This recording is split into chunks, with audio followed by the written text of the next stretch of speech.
Hello, everyone.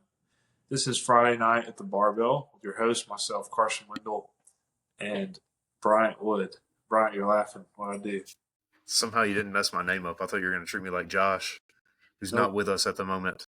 But today we have Roger Strick on with us, a up-and-comer in Alabama right now.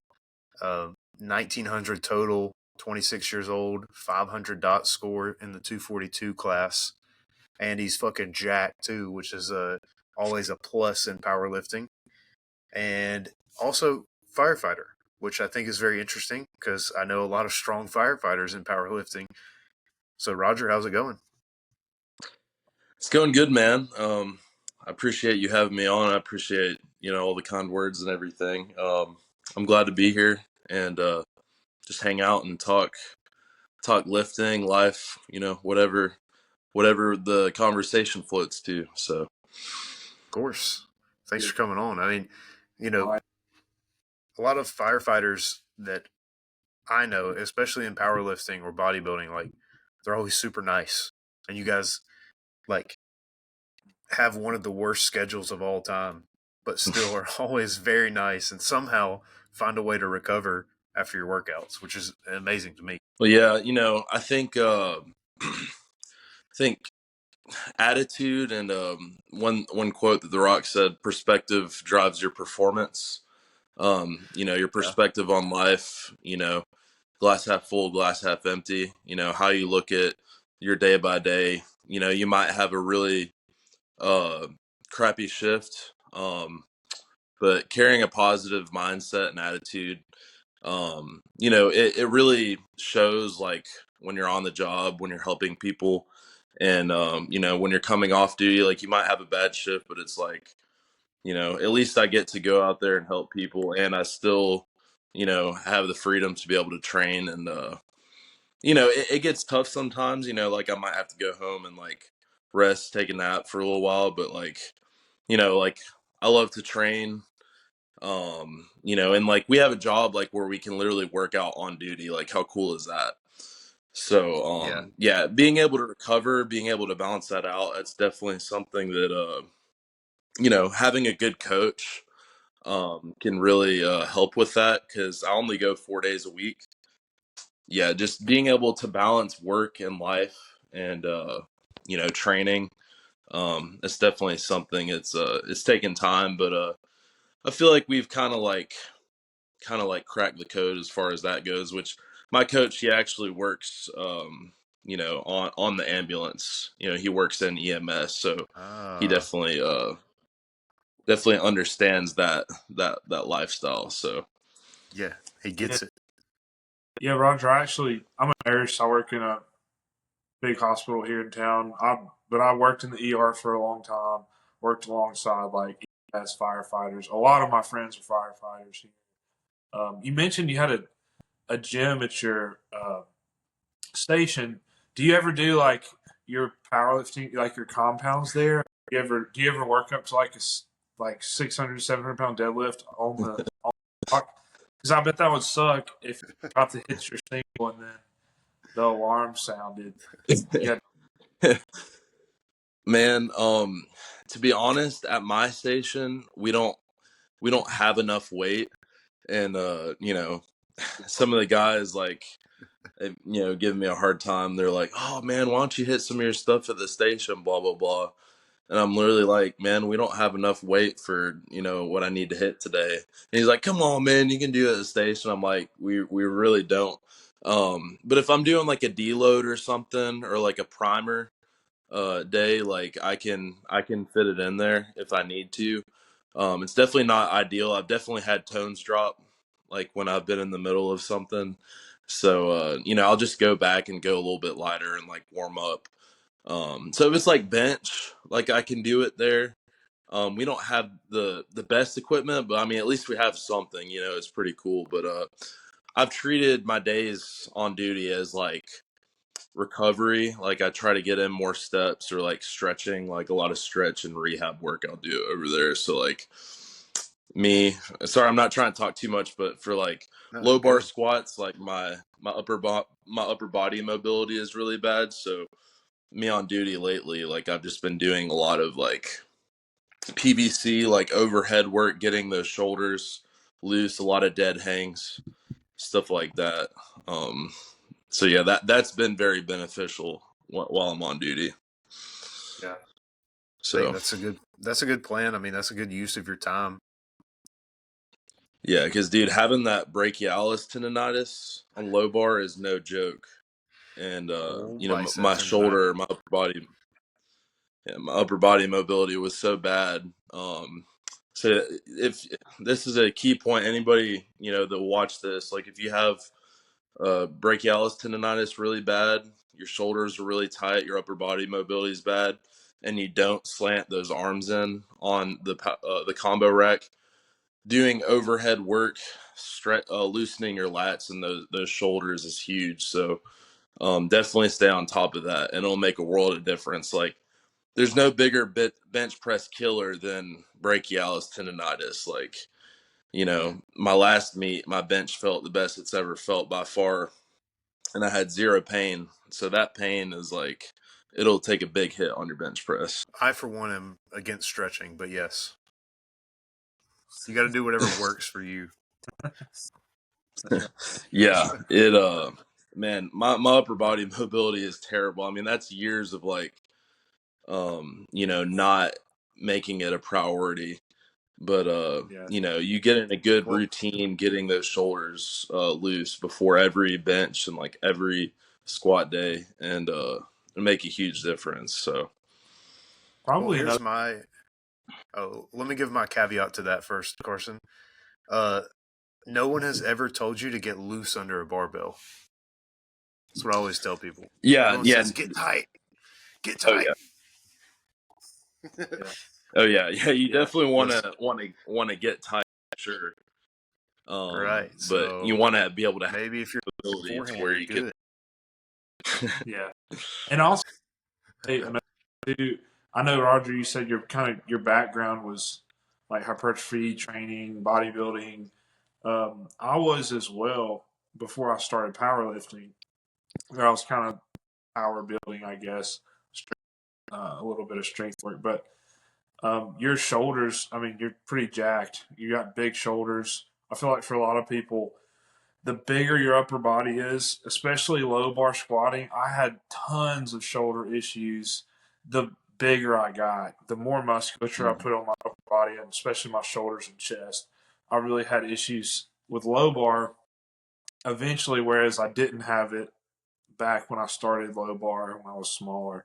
So that's probably another thing too, because you're pretty jacked up top. yeah, it you know, working on that mobility is huge. You know, like University, he goes over a lot of that mobility work, and it's huge. I mean, it's definitely Dawson Wyndham. He had a video of like ATG, like you know, upper body mobility work that he does, and it was like a flex. Like he was doing this crazy like mobility work stuff, and I was like, I can't even do half of what he's doing.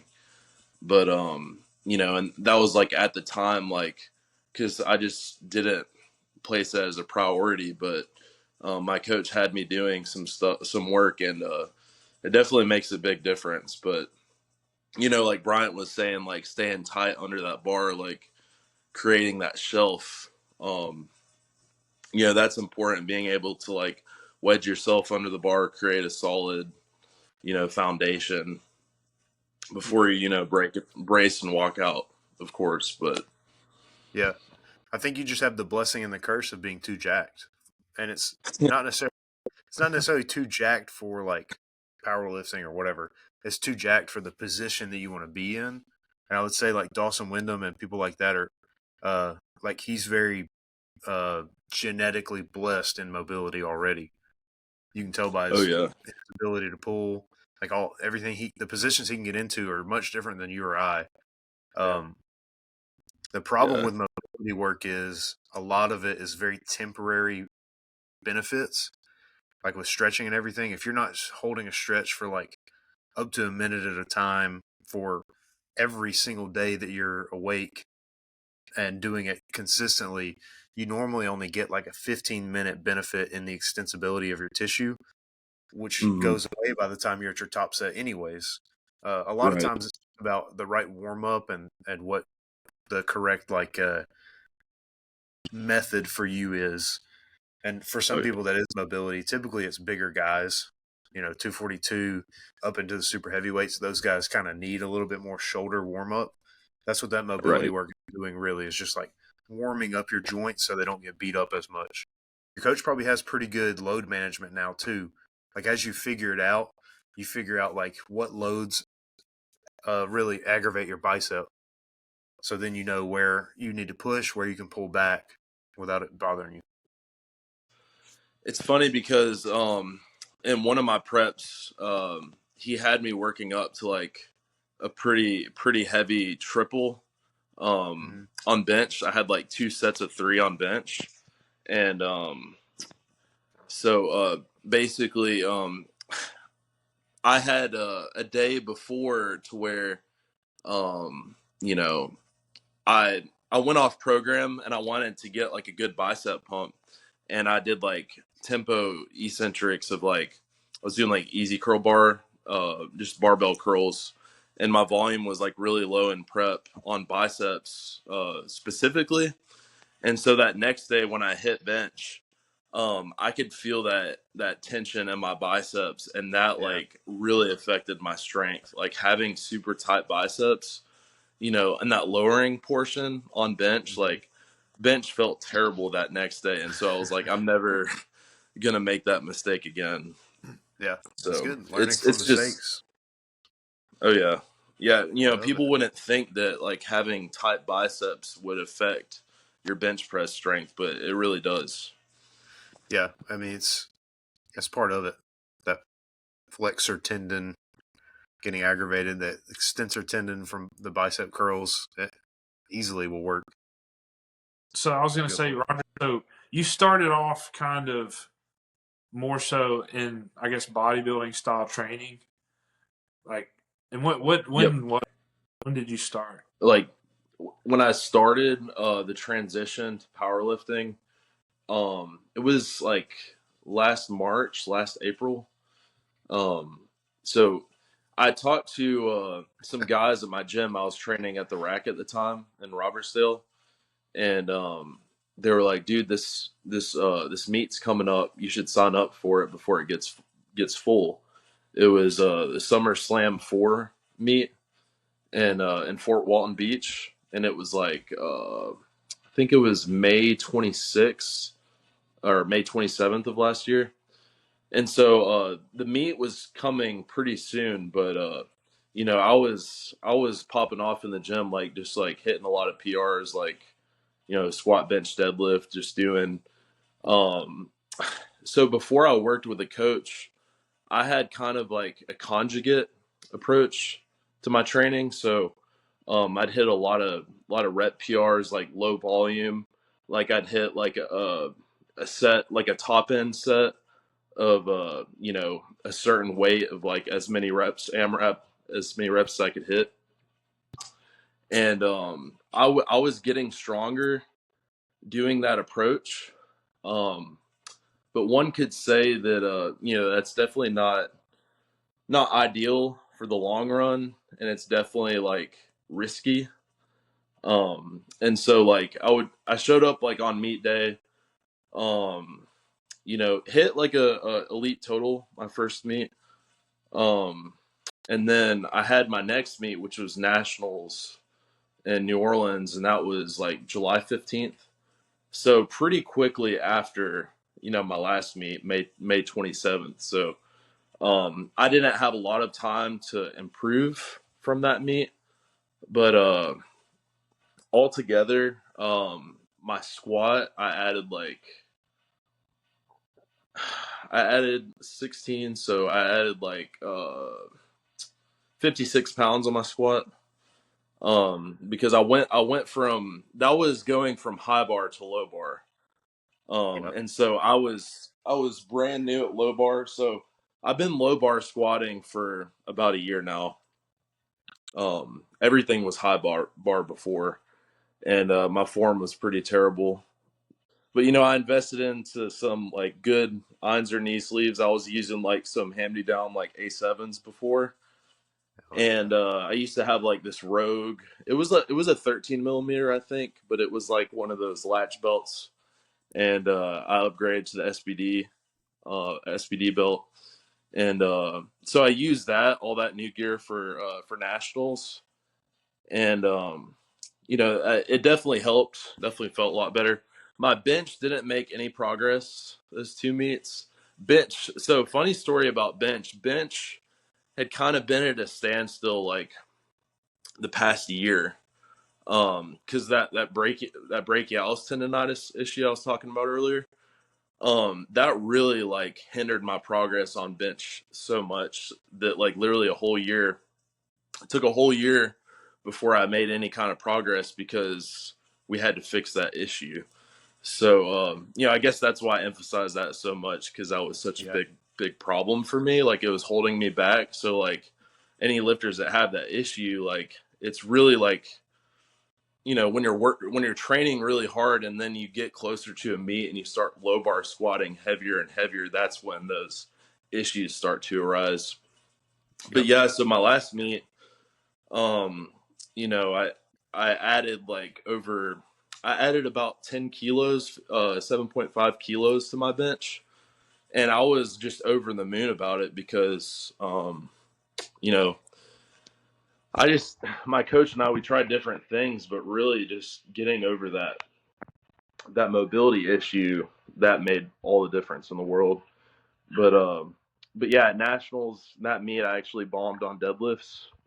Um, my opener, it flew, but, it was my first time using the Kabuki deadlift bar, Yeah. and a very controversial bar. I feel like you either love it or you hate it. I personally like the more I've used that Kabuki deadlift bar, I enjoy it. The slack pull definitely helps, but it's definitely there's like an art to learning it. Um, but I had never used it before, and I ripped off like all my calluses on my hands. Yeah, that was just embarrassing. So after that happened, I made sure that was never going to happen again. I took care of my calluses and like I learned how to slack pull because right after that meet, that's when my coach and I started working together. And yeah, we went over some technique, a lot of technique, things that needed to be worked on, and yeah, ever since it's been pretty smooth sailing. So Yeah. just did my last meet, and my next one's in November. Lord of the Platform I'm doing in Crestview. So yeah, I'm really excited for that one. Should be a good one. But And you what only done about four, right?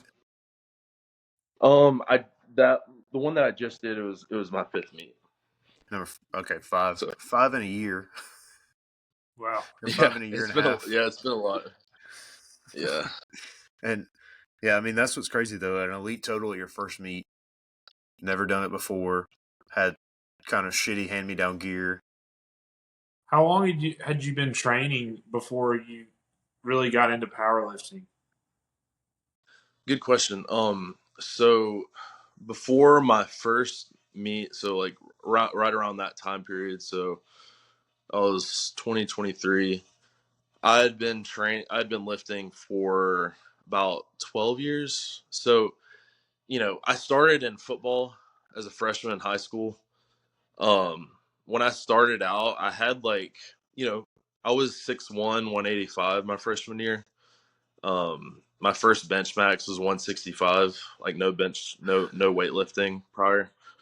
My first deadlift was 365, and then like my first squat I think was 265. So that was like my genetic baseline, like where I started out, and Right. I just Yeah. I always like lifting weights, and I played at a couple smaller colleges. I played at LaGrange College in Georgia, which they're Division III, and then I played at Faulkner University in Montgomery, which they're NAIA. Yeah.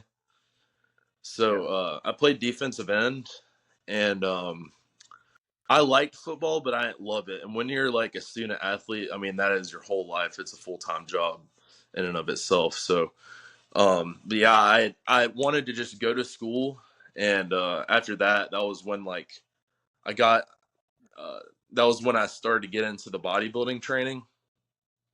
And so I would say that I've been seriously lifting like outside of football since like, let's see, that was 20, 2017.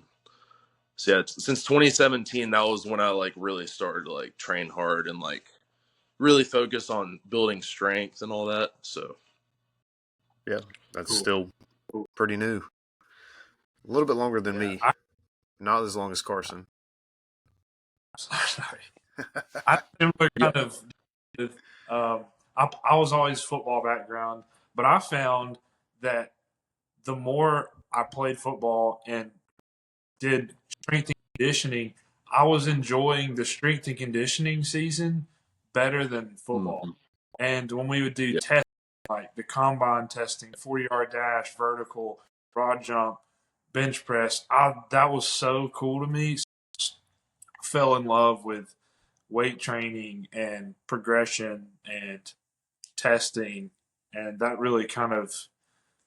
Do you feel like that's kind of similar to how you feel? Oh yeah, man, absolutely. Just that atmosphere of the guys just like being around like, you know, everybody pushing each other, everybody hyping each other up, like, just those morning workouts, getting up early and just seeing progress like that. Like that was just a really cool experience and it was really the perfect transition for me because powerlifting we have the best community in the world, like everybody supporting each other and everybody hyping each other up. Like it doesn't matter what weight somebody's lifting, like everybody's just so nice and supportive and just there's a lot of camaraderie to be had in powerlifting, like you have in football. And so but what's neat is you get to compete with yourself. So yeah, that's I definitely think that that part of football I probably like that the best. I mean, I did like putting on the pads and hitting people for sure, but So, yeah. your most recent meet, you had a questionable call that you're still not happy with, but you still got a 1900 total out of it, which is Yeah, more than most people will ever get close to, right? I mean, yeah, above elite at that point. yeah. I'm grateful that knock on wood, I've been able to be injury free. Um, just but yeah, man, just the start of just looking back where I started to looking where I'm at now and like where I want to be. Just that whole just this journey, like I've really enjoyed it so much, and just you never want to grow complacent. Like you always want to keep setting the bar higher for yourself. And Right. Yeah. yeah, I mean that call, yeah, I'm salty about it, but I mean that's happened to so many people. Bad calls happen in every sport, every anything competitive, like bad calls happen. Um and it's just how you respond to it. There's going to be adversity. So it's how you respond to that. So I just got that chip on my shoulder, like I'm going to put in the work this off season and show up next time and you know Yeah. Good. get something Maybe bigger. that'll be So an opener. but what That'll about be an opener next time. man, that would be crazy. But Yeah, it would. yeah, I mean, shoot, we got that new Cybex hack squat machine in there, so maybe Do that you really? accessory could help.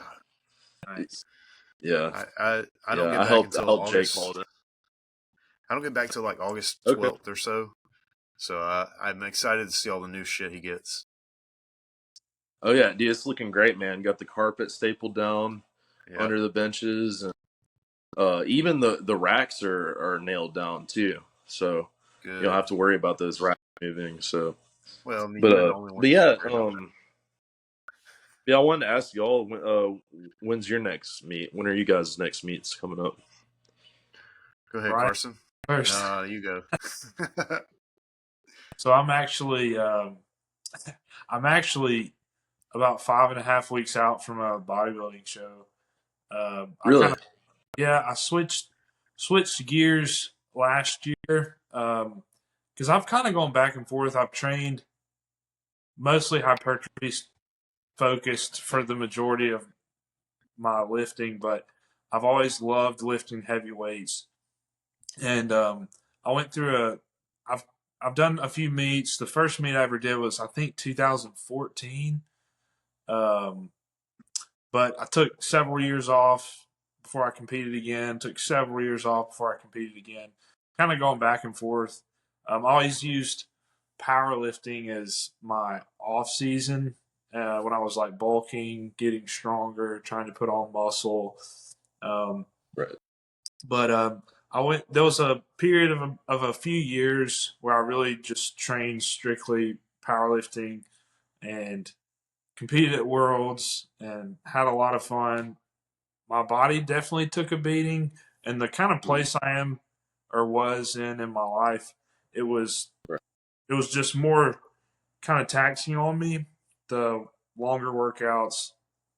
Um, so I kind of switched gears last year and have been training strictly more of like a bodybuilding hypertrophy focused style for about a year now. And I've got a show in about 5 weeks. So I'm in the depths of a diet right now, but excited about it. And then I'm definitely not finished strength training though at all. So after this, I plan on putting some weight back on, starting to lift some heavier weights, but no powerlifting in the near future. Brian, Carson, Um, I was gonna say Carson goes through phases where he's like does powerlifting and then takes year two off for bodybuilding, does powerlifting again, and adds like 200 pounds to his total every time. So, so it works out for him pretty well. that's awesome. Yeah. Yeah. Where's your competition at? so I'm doing it's the MPC Alabama State Championships in Gadsden. I think they do it at Gadsden High School. But yeah, it'll be in 5 weeks, August 24th. I'll compete in classic physique. So, but Heck yeah, man. yeah, That's I'm feeling awesome. pretty good. Well, Hungry. what's your height and weight right now? So, right, I'm 6'1", and right now I'm about 228. So I'll probably compete. I'll Dang. probably go about. I got to weigh in at less than 224, so I'll probably be right around 223, 222, 223 when I weigh in. Dang, that's a stout on stage weight, man. Jeez. Yeah, I definitely A shredded. the last time I competed in a bodybuilding show, I was around 206 on stage. So That's a definitely substantial on some weight. increase. It's been about 5 years ago, 5-6 Yeah, years ago. So Let's that's see. awesome. Yeah, 223 peeled on stage. That's huge, man. That's crazy. Yeah, here you go. What's your favorite pose? favorite pose. Yeah. I think. Oh yeah, that's fine. Yeah, that was me last week. But I do like I like the classic poses. I like kind of the shifted hips, more aesthetic looking poses. Like I like a like kind of an offset front double bicep with like your hip shifted. Right. Also, bodybuilding's cool though. The poses in bodybuilding are pretty sweet. Like it's always lat spread or most muscular. But Right. yeah, I do like the classic physique has changed a lot in the past few years, especially since it came about back in whatever that was, like 2017, 2018. I think somewhere back then. It's kind of it's changed a lot, but I think it's a cool. Yeah, the vacuum is probably like a front double with a good vacuum. That's like just so, super aesthetic. Like it just makes me think of Arnold, of course. C-Bum like is a king at that. Like it's just like really great way to like really just shrink, just make the waist like just appear like it disappears, and just really brings out the X frame, the V taper, and yeah, that's just when I think of like classic physique, like that's what I think of. Yeah. But yeah, that was always my favorite one to hit. I of course I never competed in bodybuilding, but I got pretty lean. Like when I would diet down, like the lowest I got down to was like 206. Yeah. And that was a few years ago, so I've put on more size, but yeah, I would get down to about, I think the leanest I got was like 8% body fat probably. Mm-hmm. But man, I do not miss the dieting aspect of it. Like like hats off to you, man. I know you're probably struggling, or you're about to be, because I've gone through the highs and lows. Like when I was in peak form of, I guess, power lifter, I got up to 267 pounds. I was eating whole pecan pies with whole like Fairlife jugs, like doing 6,000 calories a day. It was so much fun. It's like so fun to do that stuff. But I've I've done that, and then I've done like shredded lettuce and chicken breast. And then you go to bed at night. Well, I'm gonna drink water so I'm not starving. I close my yeah, go to bed just dreaming about food. Yeah. Versus eating a whole pecan pie before bed. Yeah, dude. Whole pecan pies, those were the best. That's awesome, dude. It's nice. Man, you got me thinking about like a Priester's pecan pie right now. That sounds so good. That's that good shit. On the way to the beach, on the way home from the beach. Yep. Yeah. God. But it's like it's a win-lose. Like you're when you're shredded, like you're like, oh man, I'm looking shredded, I'm feeling good. But then it's like the better you look, the worse you feel. Like you go in the gym and you're super flat, like you don't feel strong. Like that's the hard part about it. Yeah, it's always kind of difficult, but if you can kind of shift your goals, I've kind of learned over the years that when I'm big and strong, if I can really focus my goals on progression, strength, numbers, keep my hook on, then, but it's kind of lately I've shifted my goals and focused more on like technique and way my structure of programming, and it's so I feel like you can shift your goals and it still be fun and motivating while something's lacking, if that makes sense. Yeah. Oh, for sure. Yeah, I mean, like Larry Wheels said, he's done the whole bodybuilding to the extreme, and of course powerlifting. He says like getting more and more shredded day by day is like as satisfying to me hitting a PR in the gym is. Like your goals shift. But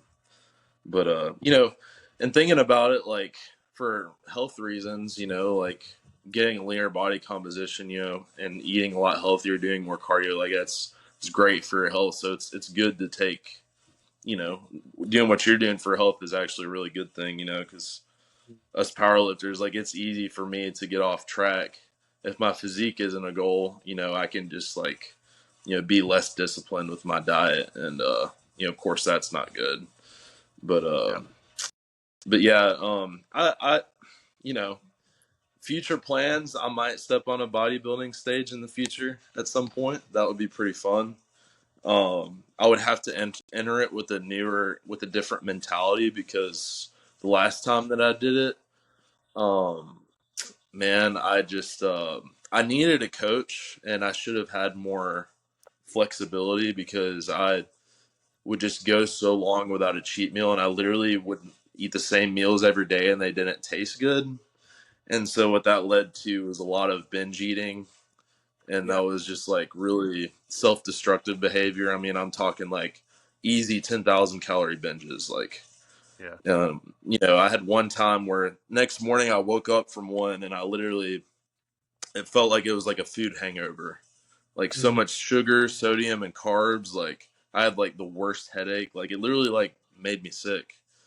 Definitely easy to do, especially if things Yeah. get, or you know, if you're super, if you're dieting very hard or very quickly, it's tough.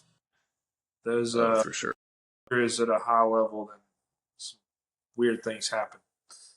Yeah, because then you get in that really toxic, kind of relationship with food, to where it's like you feel guilty because you've eaten all this, and so now I got to do 3 hours of cardio, Yeah. and then I can't barely eat anything the next day, like trying to balance it out, and that's like the worst way to go about it. So, Yeah. um, but the best diet is one that you can stick to, and you know, knowing how to be flexible and how to balance all that out is huge, because it can definitely wear on you, like, mentally, if you don't have the right mindset. I think mindset is everything with Right. that. So just Very takes true. a lot of discipline, like so much discipline to be able to do it. So Well, that kind of leads into the question I was wondering is, what does your nutrition look like for powerlifting now? Because you've been on both sides of the coin a little bit, dabbled yeah, in dabbled in bodybuilding. you know, I would say the biggest difference is when I would do the bodybuilding training, and what my diet looked like. I always liked the lower fat approach, because the moment I'd strip carbs away, it'd really impact performance. And so I'd try not to keep carbs too low, but like if I was maintaining or in a deficit, you know, having a lower fat diet, like that was my approach. So, but now doing the powerlifting, definitely a lot more fats makes it easier to get those calories in. Yeah.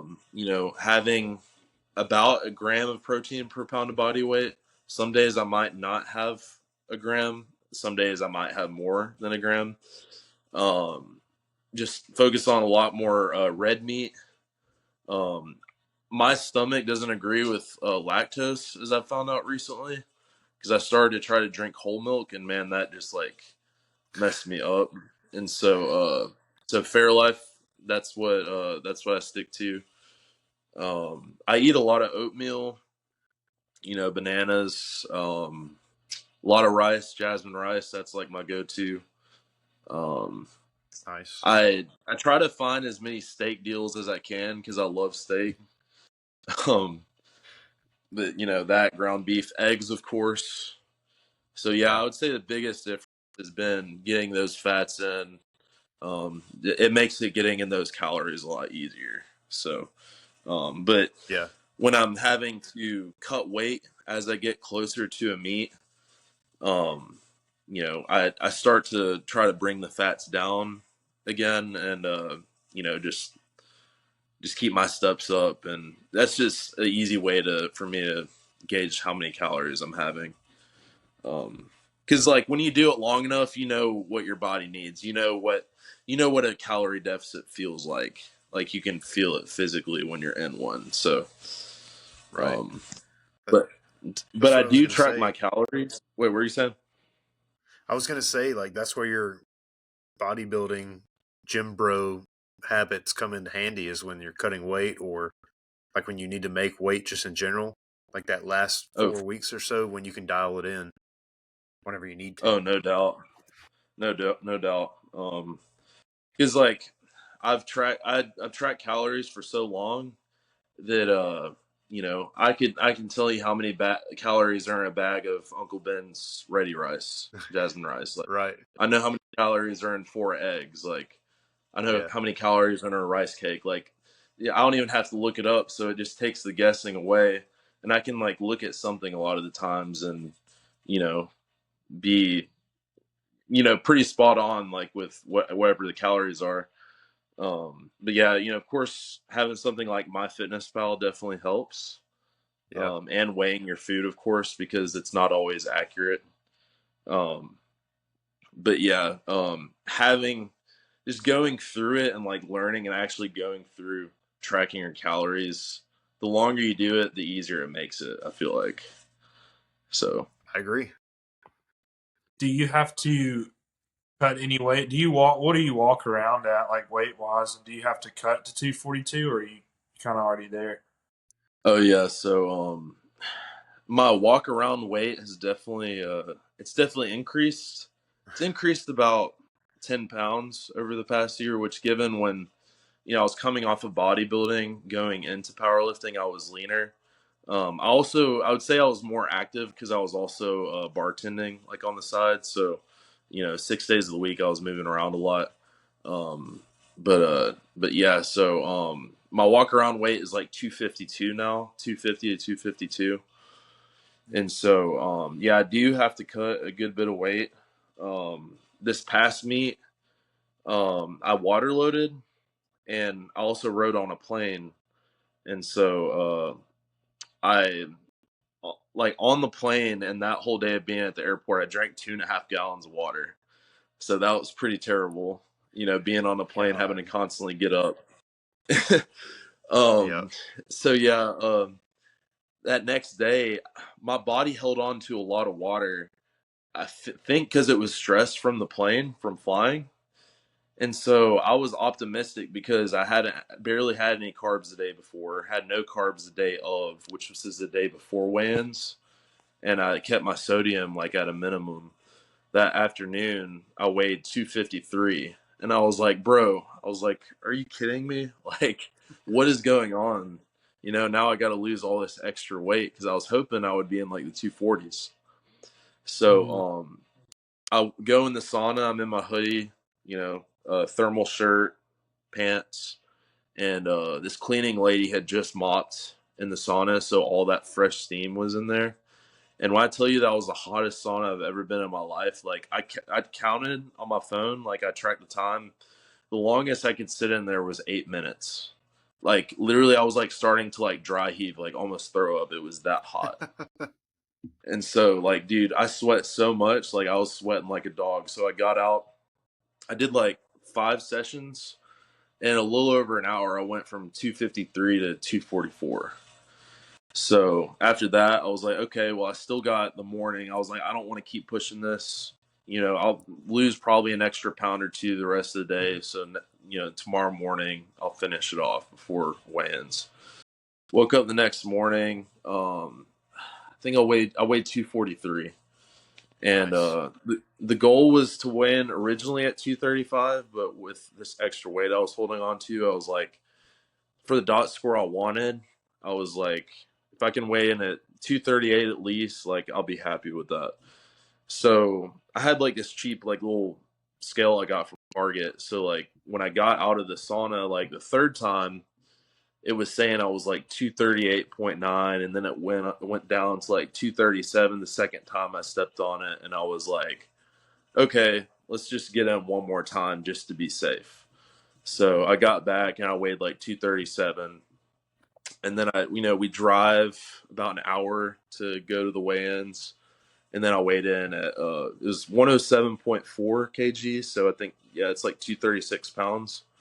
So in the Yep. span of like 15 hours, I lost 17 pounds, which is pretty crazy. My Yeah. my lips were super dry. That night, the night before weigh-ins, I got like an hour of sleep probably. Like it was terrible. Like what that Did does you to your stomach. Like did you do IV um to rehydrate? they didn't offer an IV. They didn't have those there, unfortunately. But I did follow a protocol. Um, Patrick Horvath had this protocol, like a post weigh-ins, like for a water cut and water load. So I started out, I drank like a bottle of water and had like some Rice Krispie treats, some like easy, quick digesting carbs. And then I went on like a 10-minute walk, came back, like had some more water mixed with electrolytes. And then I took like my first magnesium and then went and did like another walk, came back, had a breakfast. I took potassium and like also I took some Pepto Bismol, you know, because like when you do those really strenuous water cuts like that, you know, your stomach is like super sensitive. So, you know, a lot of times people have, you know, diarrhea, which embarrassingly enough, my last meet, I had had it pretty bad because I had like a whole magnesium instead of two separate ones. And yeah, dude, I was like in and out of the bathroom and I was like, man, it's like defeating the purpose. Like I cut all this weight and like I'm trying to like keep it on. Like I'm not trying to, you know, shit it out or whatever. But Yeah. but yeah. What did you end up weighing on meet day? So and that day I went from 236 to 256. So I gained 20 pounds in one day. Next morning I woke up 253 the next morning. So like my normal weight.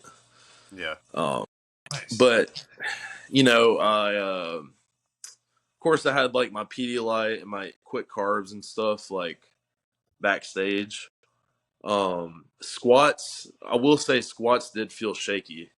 The weight didn't feel as like easy on my back.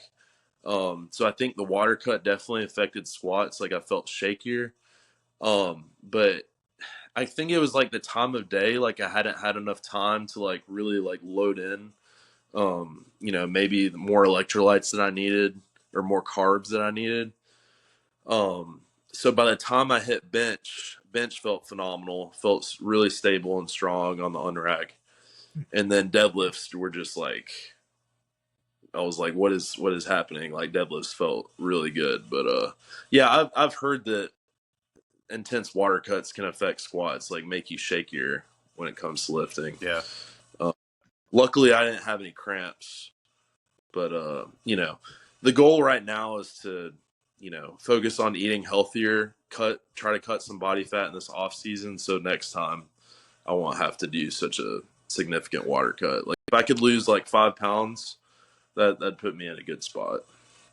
So yeah, I think the craziest water cut I've ever heard of was actually the guy that used to own the gym that we used to go to, Charlie Lyons, who's also a firefighter. He cut from 270 to 242. yeah, that's wild. And, 28 pounds. yeah, insane. And you know, Yeah. same thing except worse. Like felt like absolute dog shit. Still totaled like almost 2,000 pounds. It's so stupid. Couldn't be me Dude's though. an absolute dog. Probably Yeah, weight from his body in any form possible. Yeah. Uh, yeah, I couldn't imagine losing one more pound. I mean, that was brutal. But yeah, I was so ready to eat, and dude, I had California. I don't know if you guys have been out there, but man, do they have some good food? Like Yeah. a legit California breakfast burrito. Like you can't beat it. Like That the was going to be Mexican my food next out there. question. What was the go-to meal after you weighed in? Man, so it used to be, you know, I see food, I eat it, like anything goes, like, you know, where's the best donut spot, you know, where's the best burger spot. But when I did that before in the past, it would make it to where like I couldn't really eat the rest of the day. Like it would really mess me up, like having like the greasy foods and like the higher fats and stuff.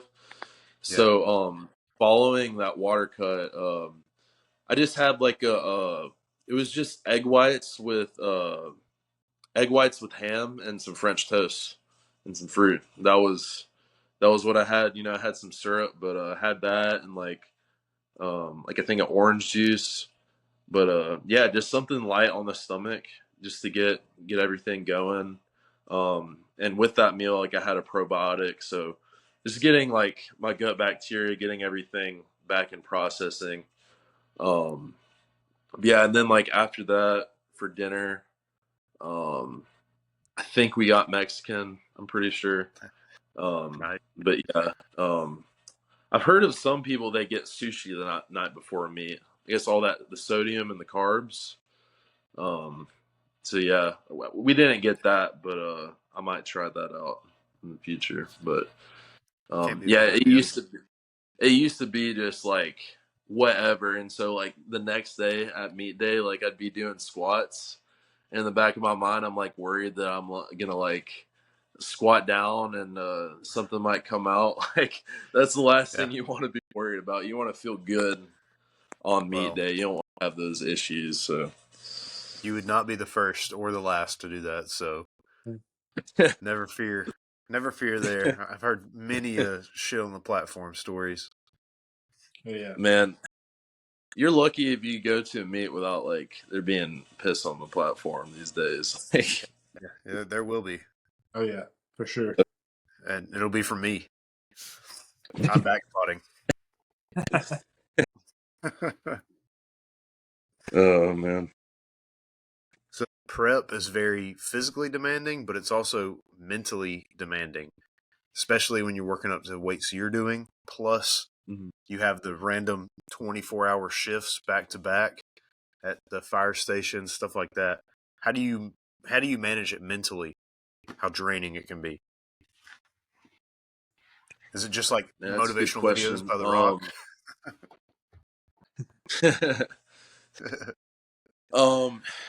Man,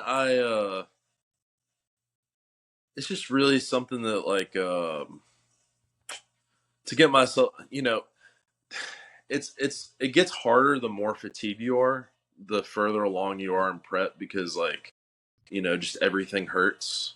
I mean, Yep. that's normal for everybody across the board. And so True. really just when you're approaching that territory, like the 95+% range, it's really just like just psyching myself up for it. Like I'll be thinking about it the day before or a couple of days before, like because my coach he programs me through Train Heroic, this app, Yeah. and so I'll have my projected next squat bench deadlift day or whatever, and I'll see that number and it's like, okay, like this is what's gonna happen. So you know, which you might have something pop up, like you might have a fire or you might have a rough night at work, and but what's cool with him though is he'll like work with me, so sometimes we're able to push it another day, like if I need more recovery. So even though I'm only going 4 days a week, like we might push a day due to recovery, and that's definitely helped because if I wanted to stay strict on the days I was supposed to do, and if I had like a really rough night at work or a fire, that could be really risky. There's Mm-hmm. more risk than reward. So knowing when to listen to my body, knowing when to push it another day, just for more recovery to be able to actually get a good night of sleep.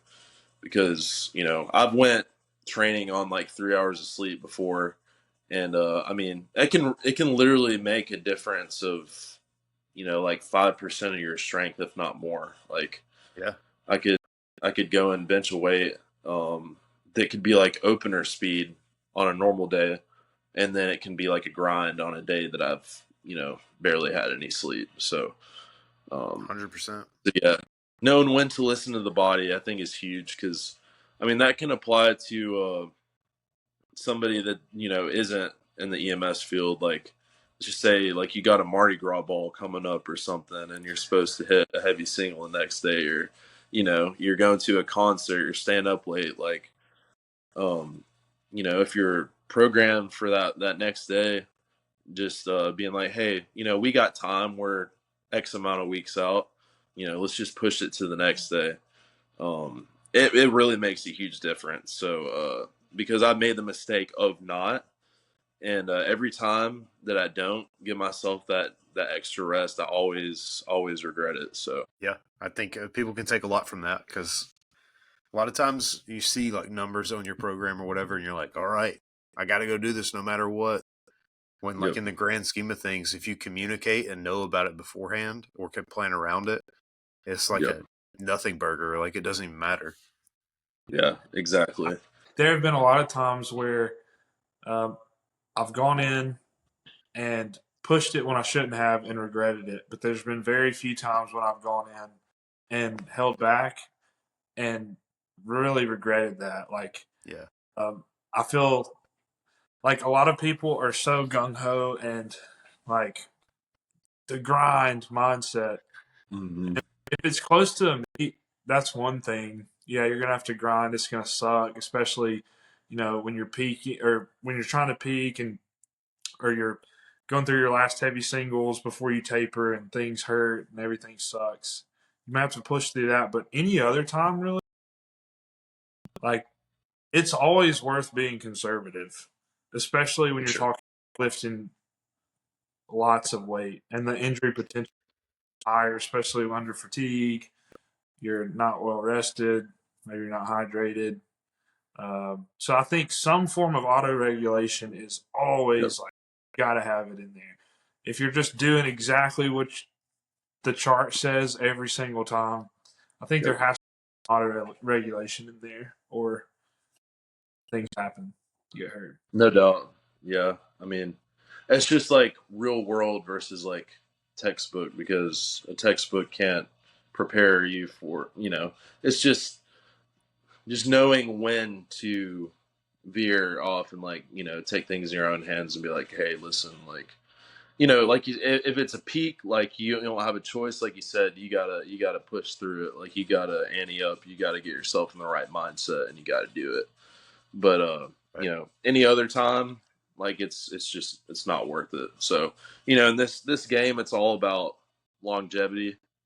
And as we've learned more, as more research has come out, more science has been able to back, what we're doing. The numbers have improved, and I feel like I don't know if the injuries have decreased, but um, I'm surely them they have. I mean, because like with what we know about programming, peaking, and fatigue, and all of that, like going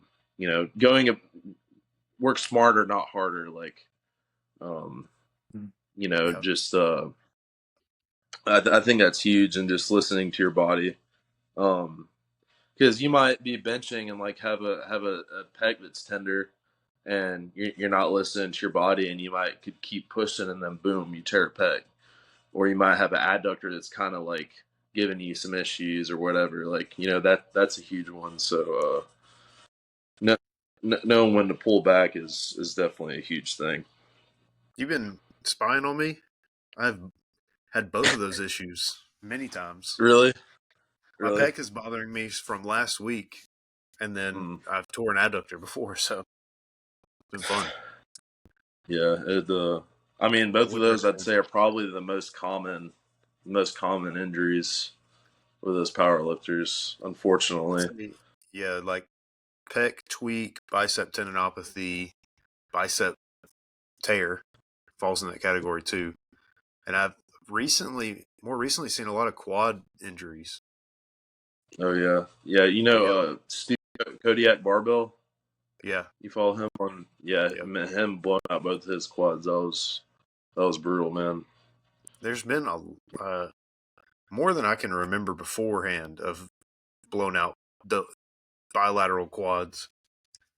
Yeah, what's his name from The Mike? Gingercules or whatever. Ginger No, Hercules. had like bilateral quads. Shoot, he popped both his quad tendons off. Yeah, that was this guy too. That's what I'm saying. There's been a bunch. Like Yeah, There was some. that's There was nightmare. some weightlifter. Thinking about Yeah, tearing it your is. quad tendon squatting like over 6, 7, 800 pounds is the scariest thing.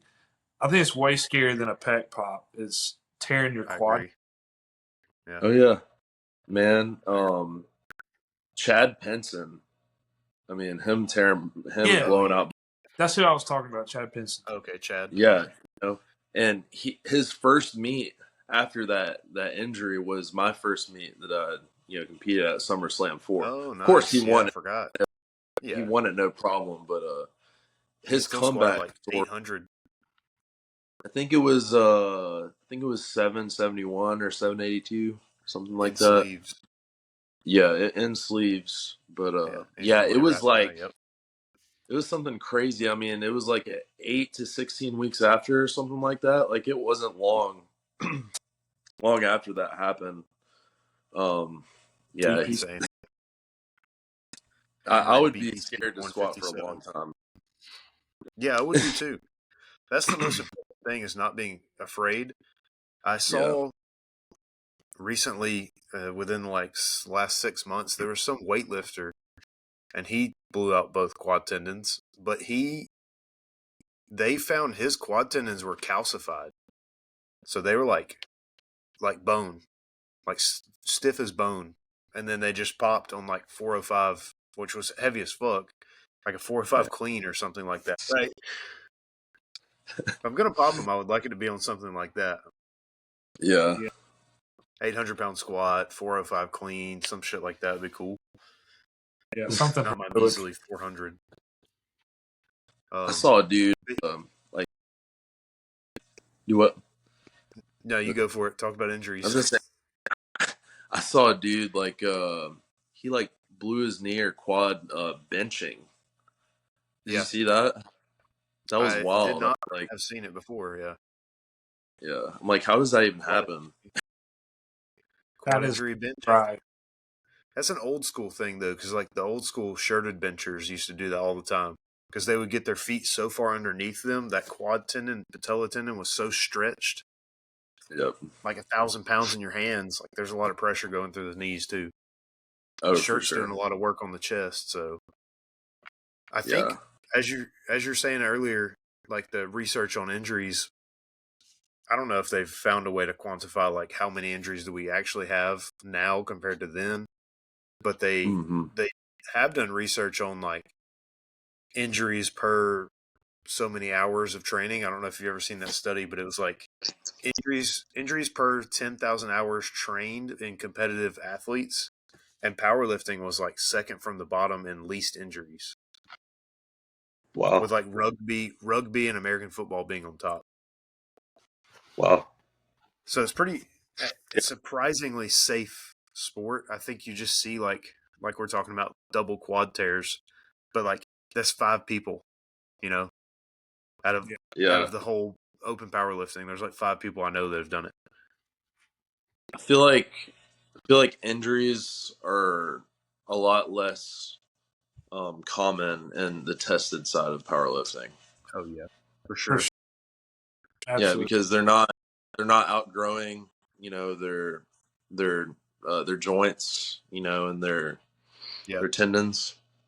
Yeah. their tendons can catch up a lot faster. But Yeah. that's what's good about doing bodybuilding style training, like y'all two have done, is you've taken a long time to build up your tendon strength slowly, Mm-hmm. and then you jump into Yeah. powerlifting where everything's still caught up. That happens a lot with like pro athletes or whatever that switch to powerlifting. Like I don't know if you know James Strickland. He goes by Yeah. Swim Hack on Instagram, but he was like a collegiate high athlete or high level athlete swimmer. So his ligaments and tendons are super strong from all that. So that's why he like rarely got injured over his career. That's one argument I have when people come to me, or I think everyone should do some sort of strength resistance training. But one argument people have is, well, I don't want to deadlift because I don't want to blow my back out, or I don't want to tear a hamstring. And it's like, when you start out as a beginner, you are literally not strong enough to blow your back out. Like, Yeah. your connective tissue is going to be stronger than your muscles. Yeah. So I think the where you see the real big injuries is usually, like you said, like either equipped lifting or geared lifting, when people are massively strong or they're in gear and they get hurt. But that's one thing that people say. I'm like, you don't want to bench press because you don't want to tear your pecs, but you literally aren't strong enough to tear your pecs yet. You can't even unrack a weight that would tear your pecs. Right. Right. Exactly. Yeah. Yeah, Same thing with the all that is so to true. reward ratios. Y'all Hear that watch a lot. y'all know who Joel Seedman is? Yeah, the infamous Joel Seedman. Yeah, Yeah. 90-90. Yeah. Is interesting guy and methodologies behind his training. But Lack yeah, thereof. just training the muscle to full range of motion, is always going to give you the most benefit. It's also going to provide you the most safety, because you're putting more pressure on the joints if you're doing a weight that's too heavy that you can handle for a full range of motion. Like that's why full range of motion is even a thing. And of course, you're taking out the muscle growth potential if you're not doing Right. a full range of motion as well. And so, just like what he was saying, what somebody's like, oh, I don't want to blow my back out deadlifting. It's like, somebody might be like, oh, I don't like to squat because it makes my knees hurt. Well, typically if your joint's hurting you, what that means it's either a form issue, or b it's likely a strength issue, like with that actual joint itself. So you go to a physical therapist, like rehab, it's going to hurt. After an injury, it's going to hurt, but once they strengthen whatever's injured, like it's going to feel better. So if your body's telling you something doesn't feel good, typically it's not everything is working into play. Like there's something that either needs to be strengthened or needs to be fixed. Yeah.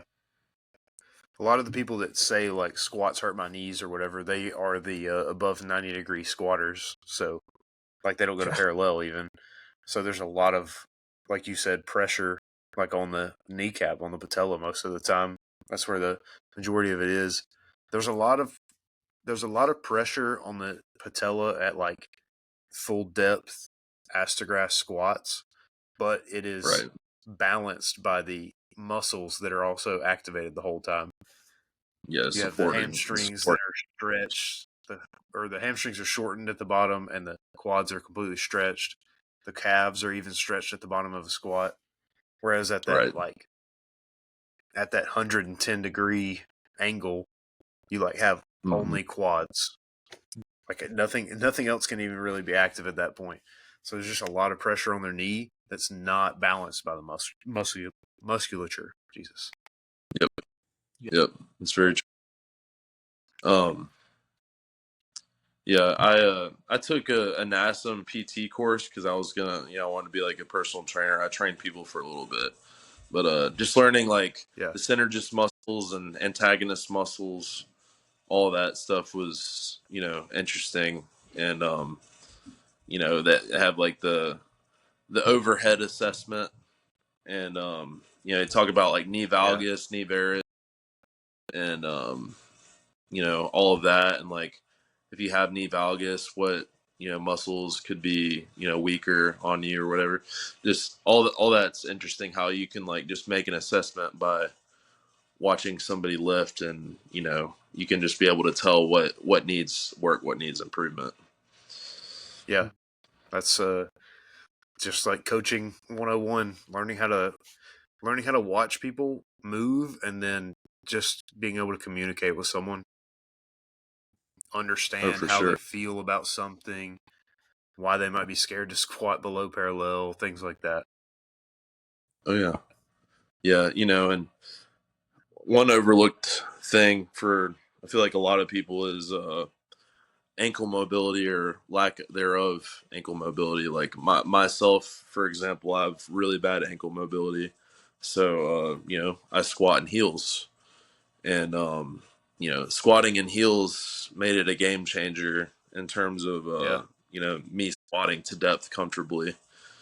But yeah, there's people have issues squatting to depth.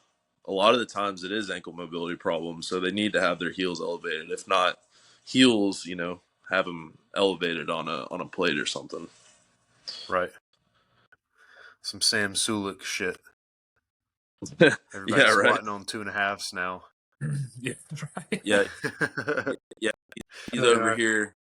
He's over here squatting 5 plates on the Smith machine for like 12 reps, and the whole gym's watching him.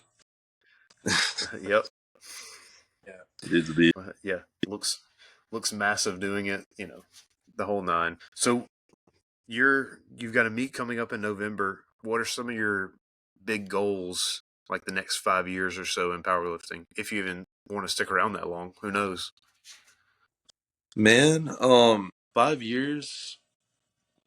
I haven't thought that far ahead in 5 years. I've been just like kind of focusing on it, year for Yeah. year. The It's a goal good in the way to be. next year is definitely get a 2K total. Feel like with the strength potential that was there at this previous meet, like my second bench and deadlift moving, like I still had more in the tank. So my total, it should have been 1923 if you counted that last squat at 705. Right. That was the controversial call. So if I would have, let's say got 5 kg more on my bench and 10 kg more on my deadlift, that would have put me at like a 1950 total. So, I think it's definitely I guess a reasonable goal, because each meet I've been making about 15 to 20 kg progress. So if I don't hit 2K in November, I think I'll be close. Yeah. So to get me there, the numbers I would need, which need to make some pretty significant progress on my squat, like 10 kg. I need like a 727, which 6 reds on squats. That'd be sick. Like that's been Yeah. in like my brain. I'm like, oh, I want 6 reds on squat really bad. So do that. I would need a 501 bench, which that would be pretty substantial progress as well. Which I just hit 485 in the gym recently, Yeah. and the way it moved, I think 491 was there. I think it would have been a grind, but I think 491 was there. So we'll see about bench, and then deadlift. I would need a 771, which I hit 744 at the meet, but it moved like RPE 9. Like I could have hit it for Right. like 2, maybe like it moved really well. So, um, an extra 12.5 kg, I think, is definitely a reasonable goal. But it just all depends. Just God willing, I stay healthy. Yeah. Keep putting in the work this off season. Keep taking my recovery seriously, nutrition, and all of that. State record right now for 242. It's 1967, I believe, and that was set by Ryan Andujar, I think is how you pronounce his Yeah. last name. Yeah. He hit that at nationals. Beat me at World. Dude, absolutely. What'd you say?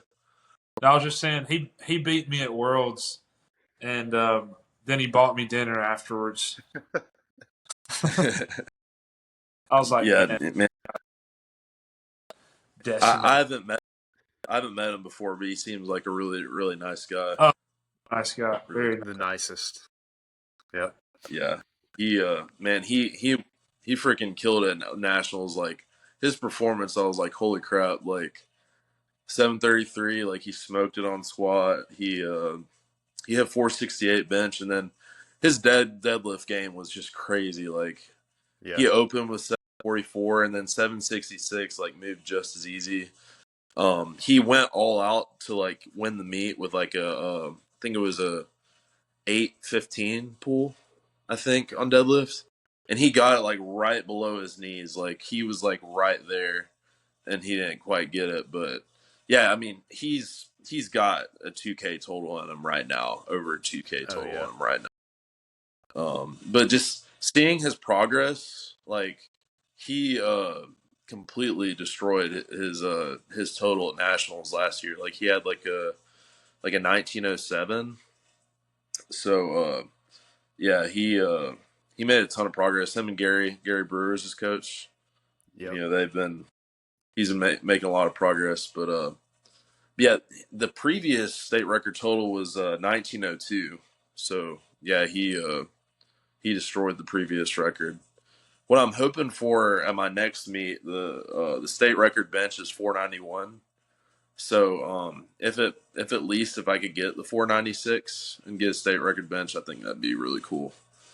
But yeah, hit that, get close to, or if not 2K total this year, and then in the future, goal is to compete at the bigger platforms like Ghost Clash and the American Pro. Think that'd be super cool. I put in my name for the Ghost Clash, the wild card invite, and unfortunately, I didn't get sent an invitation. My dots were like dancing on the line of where I think I would have gotten an invite. But yeah, and then the American Pro I actually signed up for. But so the sign up for the under was 500 dots minimum, and the sign up for the middle card was 525. Well, the lowest dots in the undercard now is like 527. So it surpassed the middle card sign up minimum. So yeah, the lineup for the American Pro is stacked. So I did pay to sign up. I don't think that that's going to happen this year, unfortunately, because like I'm in like the session unassigned category. But I would love to compete at those meets and also like be competitive. That's a goal of mine to like if I can win first place at one of those meets, that would be super cool. So like if I could get down the road like 5 years from now, get 1,000 kg total, that would be really cool. But so we actually have 3 other people in Alabama that are doing the American Pro. Yeah, so you got in Tuscaloosa a guy actually at Strong Inc. Steven Salesman got an invite, or he got the Ghost Clash invite rather, and then I believe Andrea Armstrong also got hers. She's got a 589 dots. So she kind of deserved or maybe 583. What's the difference? yeah. She got the wild card invite, and then the Majin Avenger. Yep. Jawan Garrison. He's like Jawan Garrison, one of the greatest powerlifters alive right now. Oh yeah, over Still 600 competing. dots. I think. Yeah, he's like 627 dots or something crazy like that. Yeah, he's insane, and he Wow. was one deadlift away from, and he locked it out. He just didn't get white lights for it, but he's one deadlift away from being like number 1 all time across the board. Wow. He almost beat John Hack. It's like he's insane. It's crazy, man.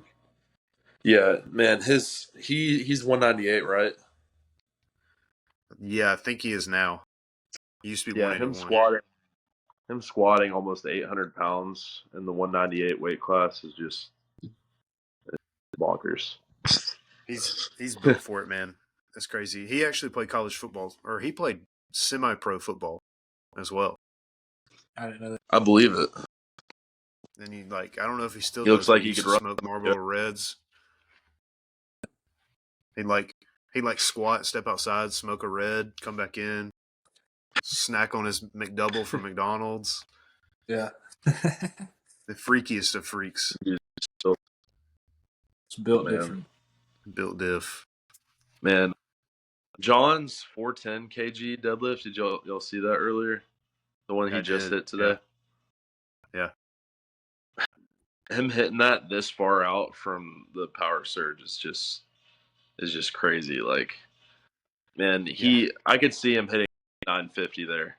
I mean, I know it's 939 universal Like, one could say like he hitched it a little bit at the Ghost Clash, Yeah. but yeah, he's just in on another fairness, level. his deadlift always looks kind of hitchy. Like that's Yeah. that's just the way Yeah. he pulls, so it can kind of go How either he- way every how he time. does. He just keeps on putting. He just keeps on picking up more weight and more weight. He just puts more on, and it just keeps up. It keeps going more and more. So I think if ever he slow down, he's just like. He's more jacked He than just keeps getting. Yeah, Yeah, he's I was gonna say he keeps getting more jacked too. it's so weird. Where's the limit? That's what I don't get. Yeah. And then Sir Dave, he Oh yeah, he hit that weight 3 on a stiff bar today. yeah. Like he's gonna pull 1,000 conventional like sooner than later. Like I'm calling it now. Oh yeah, I 100%. mean 904 for 3. I mean, what does that even put him at right now? I mean, I think he pulled like 939 or 940 something at that Abs Pro meet that he did last. Yeah. So To win the meet, yeah. wild. But yeah, it'd be sick to compete in a meet like that, like in another country. That would be really cool. You got to keep going out and keep like just ticking the boxes, man. Because you'll get there. Like you just gotta be patient. Don't take it. Don't try to get it all in one day. Oh yeah, just consistency. Consistency is key. Yep.